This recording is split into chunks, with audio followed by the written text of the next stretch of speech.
What's up, everybody? This is Newton Mayenge, and welcome to the league.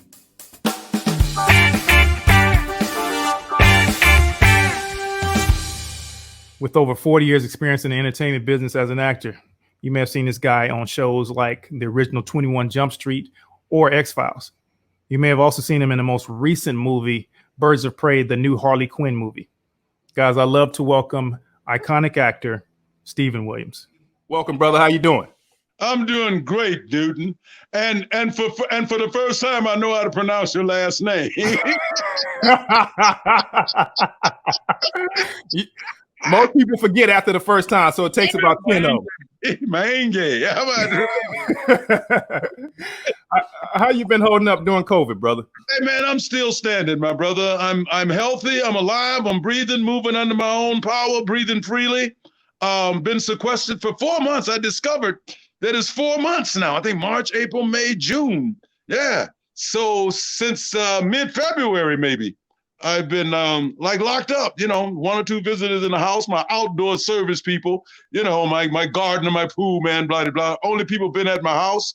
Only place I go is the grocery store and the bank, So I'm blessed. I'm blessed, man. Any of us who are healthy right now are blessed people. That's real talk, brother. I mean, it's unprecedented times right now between COVID and then you got, protesting as a result of racial injustice. And I kind of wanted to start this by talking about police reform. Okay. There's been so much craziness happening between George Floyd and the list goes on and on.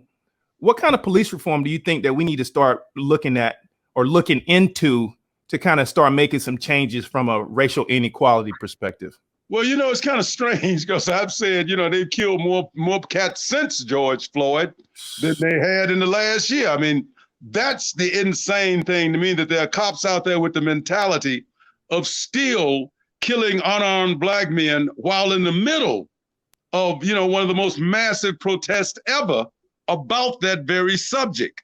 I mean, this is happening all over the world. Now, relative to reform, I've got two thoughts, maybe. This defunding thing does not work for me. We need police. Mm-hmm. No, every society needs policemen. I mean, without policemen, you have anarchy. Mm-hmm. That's just the nature of human beings. Human beings are insane. Mm-hmm. But what we need is retraining, perhaps, and definitely a more intense screening process. We need to know who these people are that we've given guns and mace and tasers and a whole gang. We've given them a gang and then given them the right to kill and maim and hurt folks. Mm-hmm. We need to know really who they are. So I think the screening process lacks a lot. And that's been shown by how many bad apples we have. As an actor, I played a lot of cops, man. But, one of my things may be cop. When you think of cop, you might think of Steven Williams from 21 Jump Street to mm-hmm. X-Files even was a kind of a cop. I started my career like that in Blues Brothers, as a state trooper. So I consider myself cop friendly. Mm-hmm. In my heart, in my head, I'm cop friendly. But if a cop stops me and he don't know who I am or what I do, not who I am, but what I do, mm-hmm. then he does not know how cop-friendly I am and how much I try to depict them as honorable, honest, good people. Yes. And I've been subject to some of that bad treatment. And you don't know how that makes me feel, man, to know that I'm out there trying to make them look good with a script and they're treating me like shit. So we need to train them better. Mm-hmm. There's no reason. Yeah, I had an example, and I think it was a Eula Love thing that happened years ago when I first came to LA or before I came to LA. It does not take, you got 25 armed cops and a woman with a knife 25 yards away. Mm-hmm. If you cannot neutralize that woman without deadly force, then there's something wrong with your training. That's a problem. You know what I'm saying? That's a big problem. Just gunning down an unarmed person is a big problem. If you're not trained any better than mm-hmm. to be able to neutralize an individual, And like I said, 9 times out of 10, in my estimation anyway, they're 25, 30 yards away, however distance away. And you got a person standing there with just a knife or nothing or a cell phone, and you've got to shoot them down in order to neutralize them. Yeah. That's piss poor training. It's crazy because you look at other countries, some countries don't even carry guns. I mean, the UK, for example. So it's like the training is so lacking. And I would like to even take it a step further in evaluating guys on a consistent basis. If it's annually, if it's every 2 years, going through refresher courses, something to that extent. Exactly. Where we can keep these guys accountable. And revealing who the bad apples are. Yes. I mean, I think there was something in place. I'm not very politically sophisticated or socially sophisticated. First of all, I want everybody to know that. So if I say something that's wrong, somebody correct me. But I understand that there was something in place that you couldn't even reveal to the public the prior bad acts of these people, of these cops. They live in some sort of secrecy, and that's not cool. We need to know who these bad apples are, and they need to be gotten rid of or reassigned. Absolutely. Get them off the street. Absolutely. There's so many things you can do.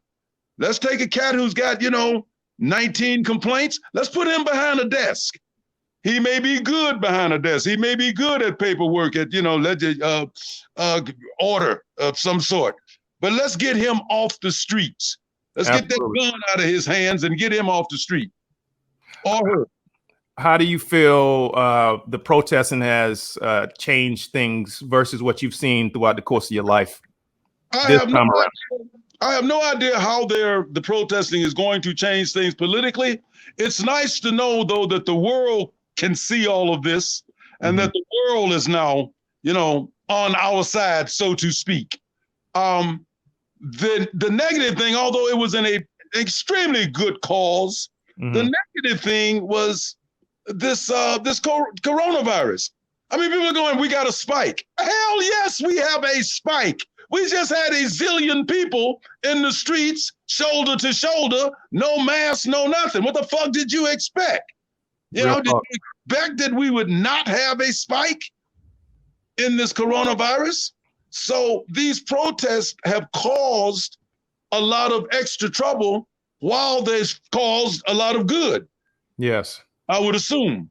Yeah, and it's such a catch-22 because while it was necessary, you've got 400 years of racial oppression that has led people to get to this point on one end. On the other end, if we would not have had COVID, there may not have been enough people to pay attention to it because everyone would have been doing their day-to-days, being at their jobs, going through whatever they're doing, and not sitting down and having that full focus on it. So it's one of those.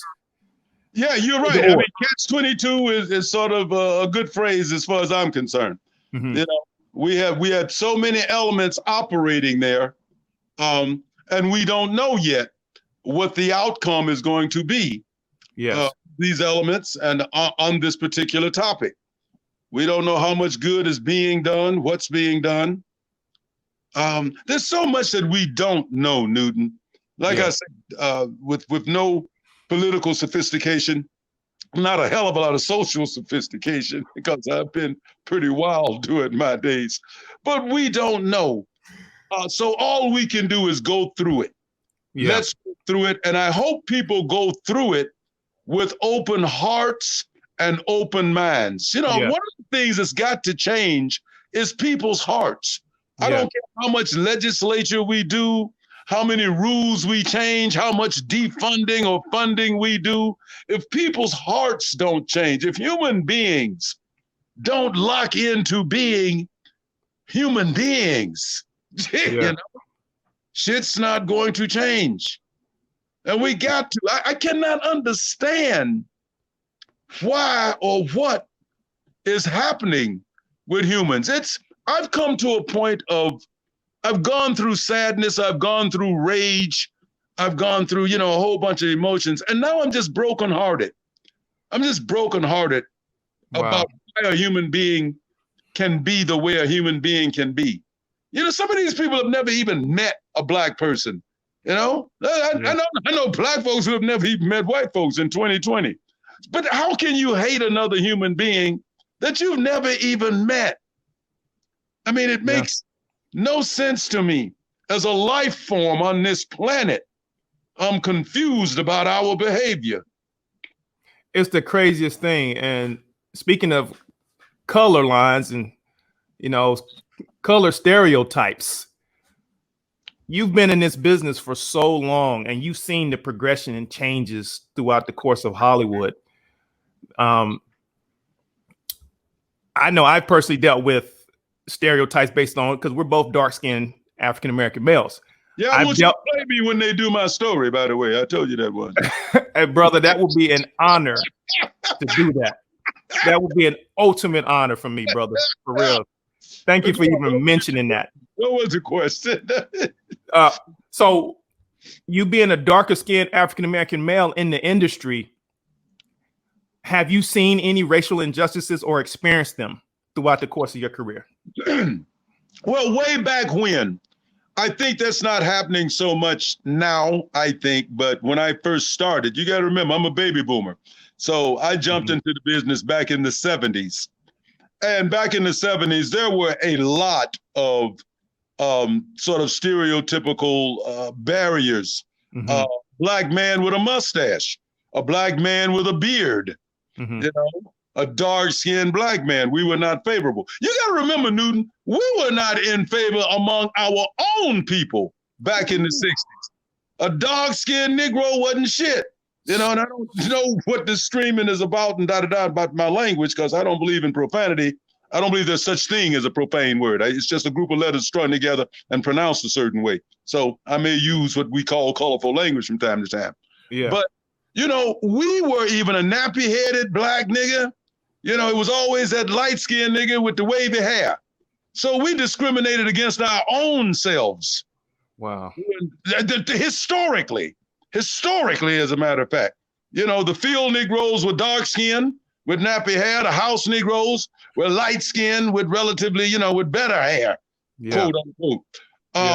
So absolutely, there has been, you know, that kind of prejudice against the dark skinned individual. We've gone through that stuff in so many ways.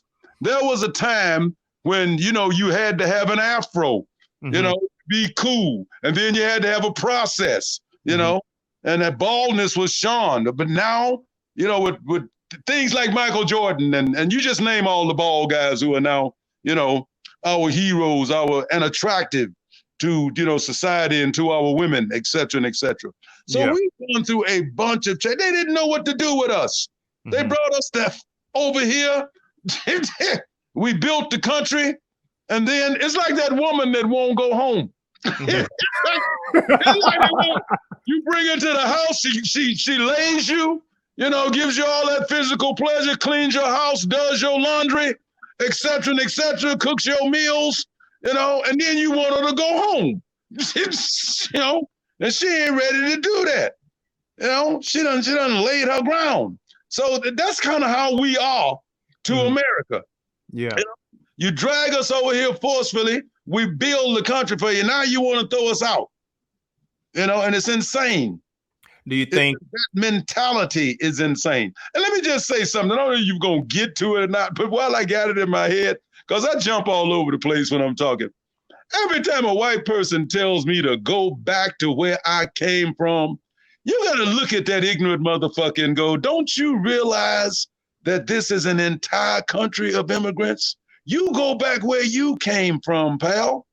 Back to Germany, back to Italy, back to France, back to Sweden, back to wherever the fuck your ancestors came from. You ignorant son of a bitch. You know, that's how I feel about people who have that mentality. Yeah. It's like all from someplace else. All of us.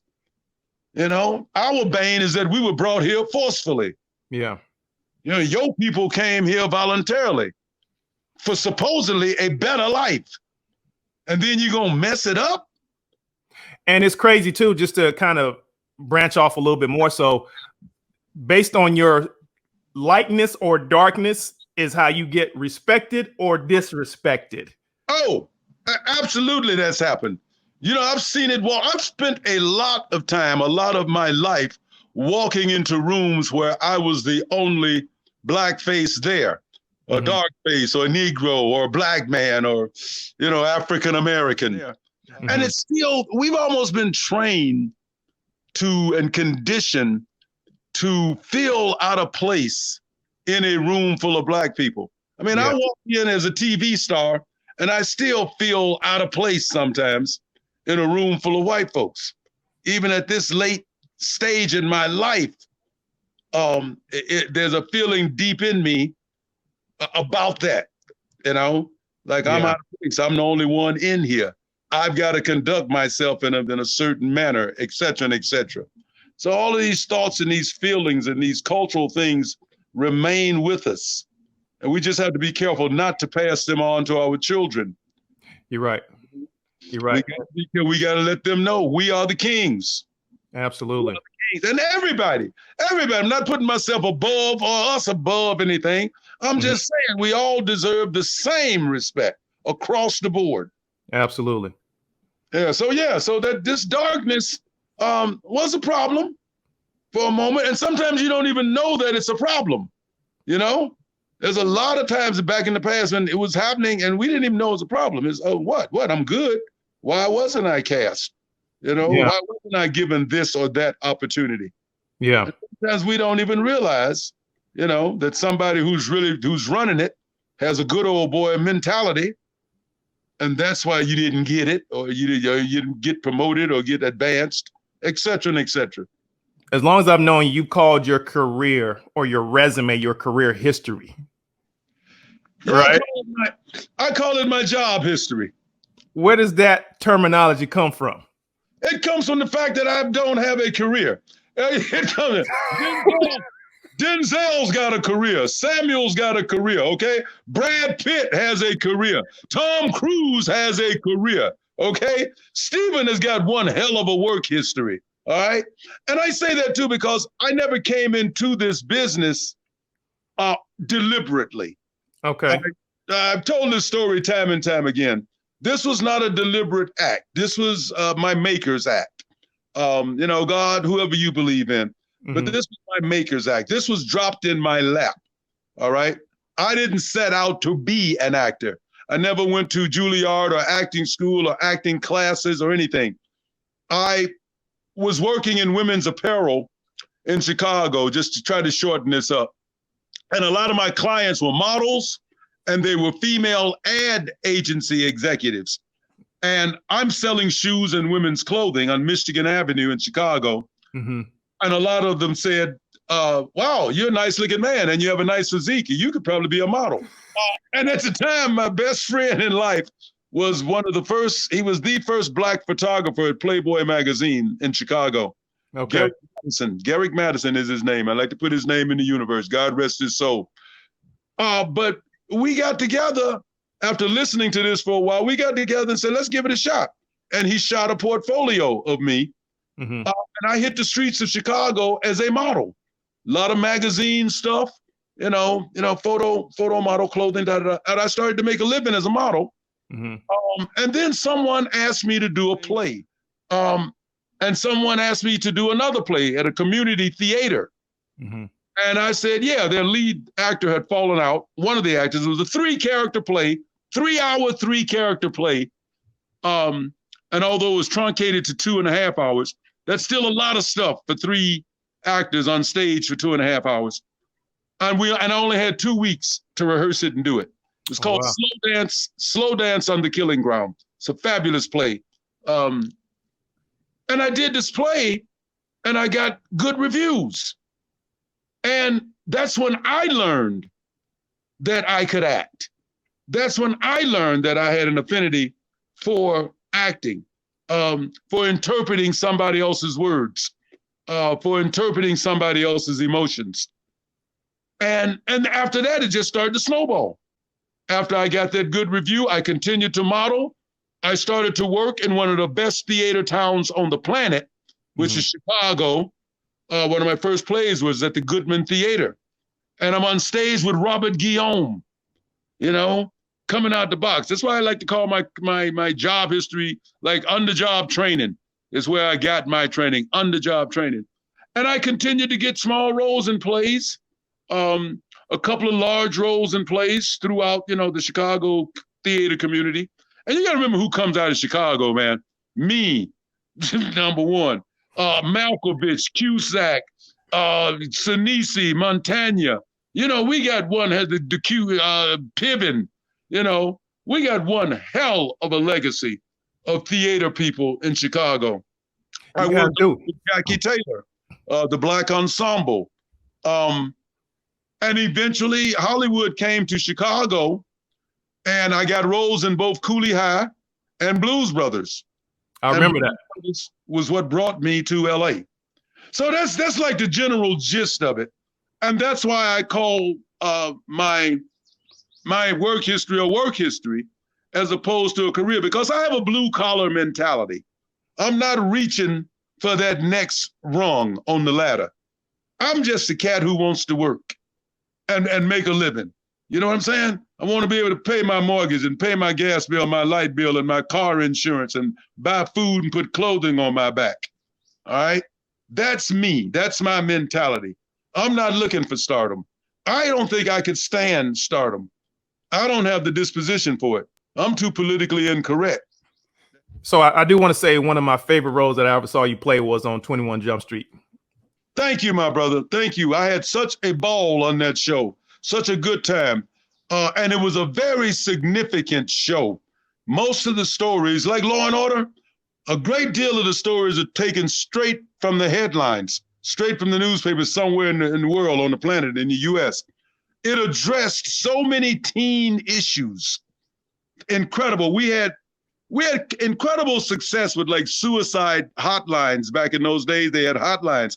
After the show, particular script, there'd be hotlines about teen pregnancy, teen suicide, abuse at home, all kinds of topics that we addressed that helped, I think, that age range. Very significant. Wasn't just an entertaining show. It had so many lessons in it. We had such great actors. Johnny Depp came out of that show. Yeah. We got the great Peter DeLuise, who is a fantastic writer and director.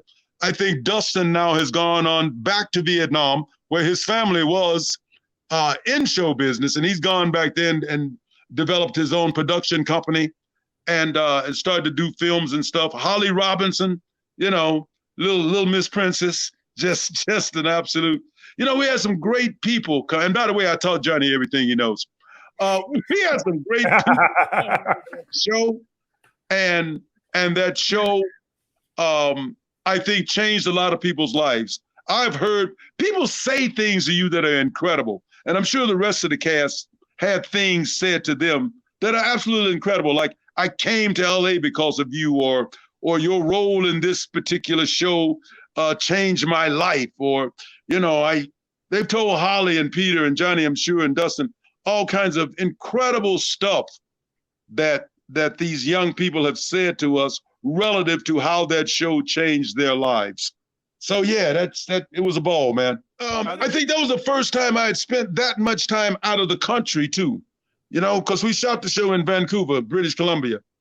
And for a black man from the projects of Chicago, to spend time in another country, although it's still in North America, so it's still very comfortable, but it was a great experience all around for me, coming, as a ghetto kid coming in and getting into new cultures and experiencing a whole nother culture.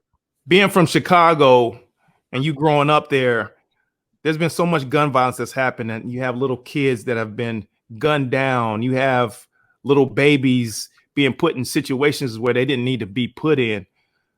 How do you think that we can start to place reform in that environment? Because I know we need, from my personal opinion, the lack of resources for having places for kids to go, keeping them busy so that they're not going through crazy things and putting themselves in crazy situations.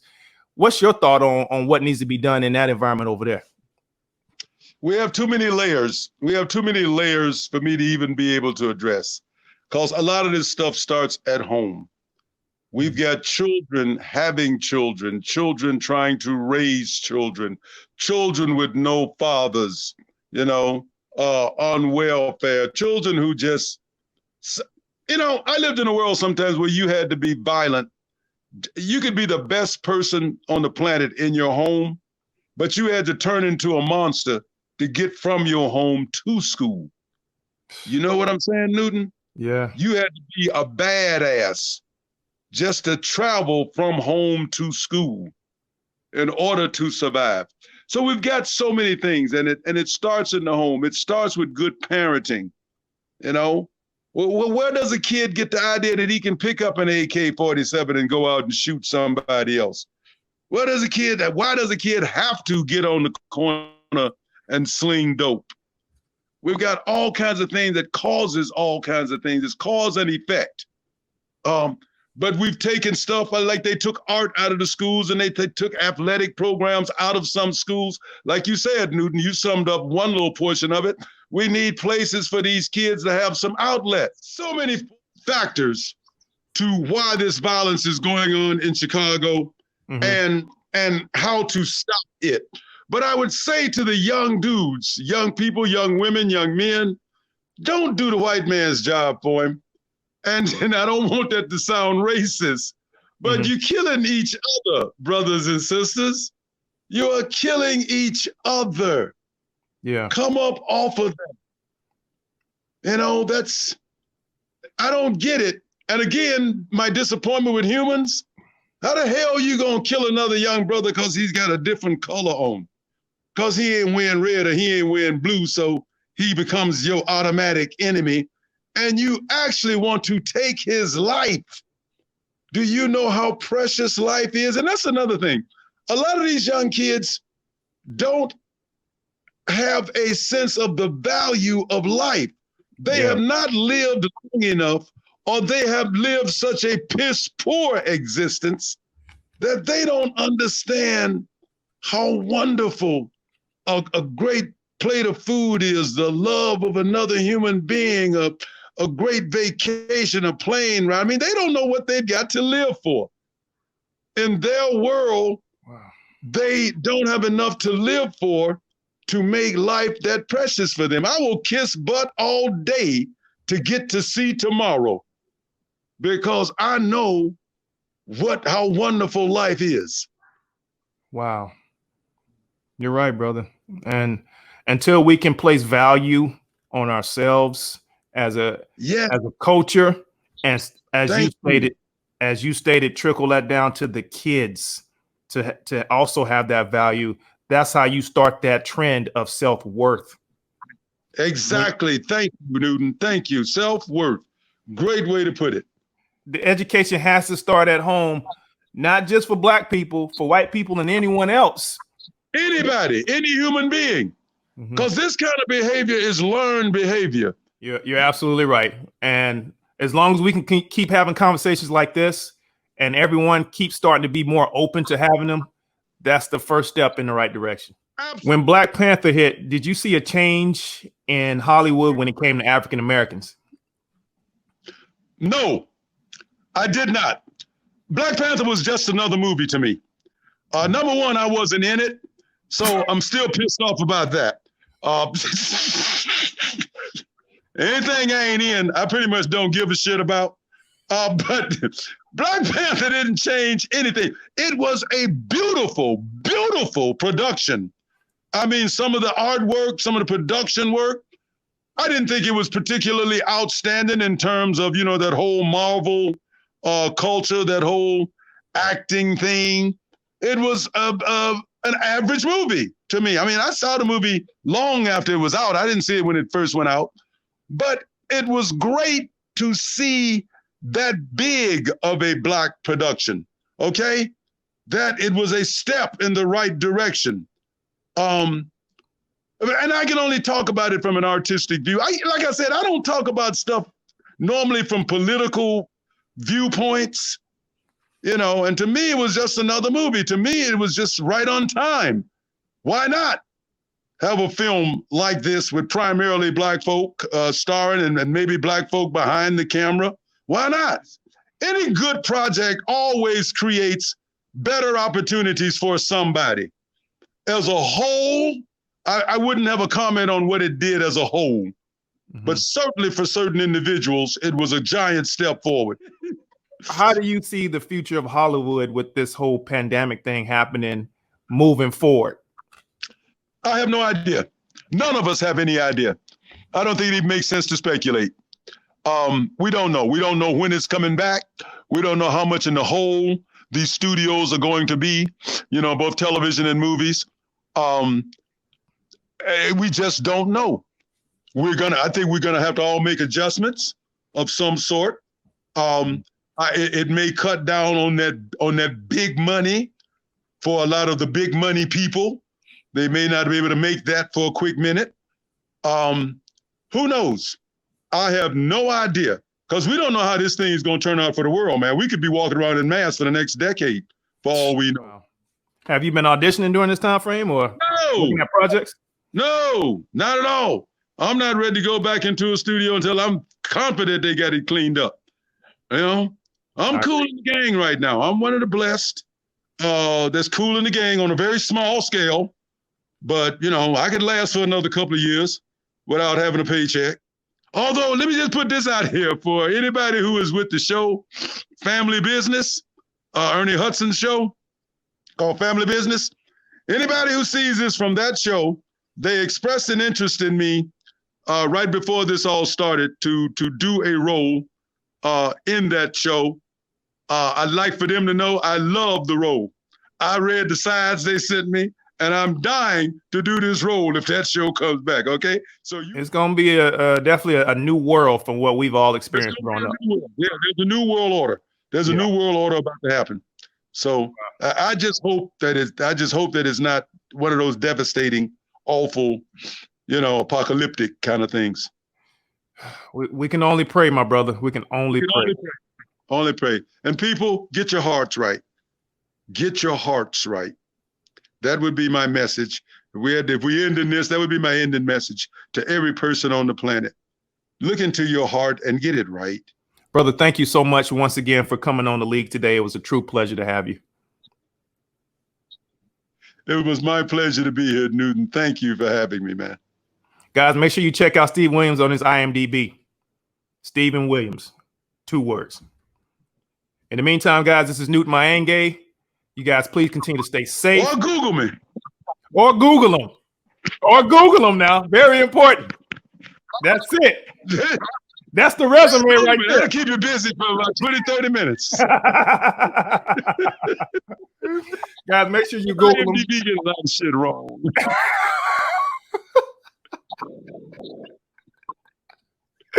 We're going to end the show just like this, Steven. You guys, please continue to stay safe. I'm gonna hang up. Call me on the landline when you get a moment. All right. Hey, there it is, brother. You guys, this is Newton Mayenge. Guys, this is Newton Mayenge. This is the league. Stephen Williams. Thank you so much. You guys stay safe. Signing off.